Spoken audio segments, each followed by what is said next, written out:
మనం ఏదో అనుకుంటాం కానీ అనుకున్నవన్నీ అసలే జరగవు. దేవుడు ఏమనుకుంటే అదే జరుగుతుంది. మా వారైతే ఫ్రెష్‌గా బీరకాయలు అయితే కోసి తెచ్చారు పప్పేసి వండేయమని. అబ్బా! ఫ్రెష్ కాయలు టేస్ట్ అయితే అదిరిపోవాలి అని అనుకుంటూ వంటనైతే స్టార్ట్ చేశాను. అసలేమైందో చూసేద్దాం రండి. ముందుగా ఆయిల్ వేసి అందులో కొన్ని ఆవాలు, జీలకర్ర, కరివేపాకు, ఎండుమిర్చి, కొన్ని వెల్లుల్లి రెబ్బలు కూడా దంచేసి వేసుకున్నాను. దీనిలోనే సన్నగా తరిగి పెట్టుకున్న ఒక ఉల్లిపాయను కూడా కట్ చేసి వేసుకున్నాను.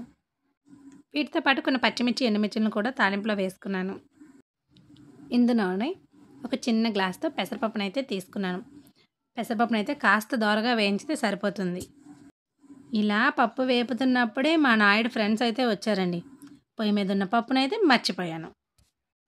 వెళ్లి చూసేసరికి మాడిపోయింది. ఇంకా అయిపోయింది కూర పని అనుకోని ఇందులో అయితే బీరకాయ ముక్కలనైతే యాడ్ చేసేసాను.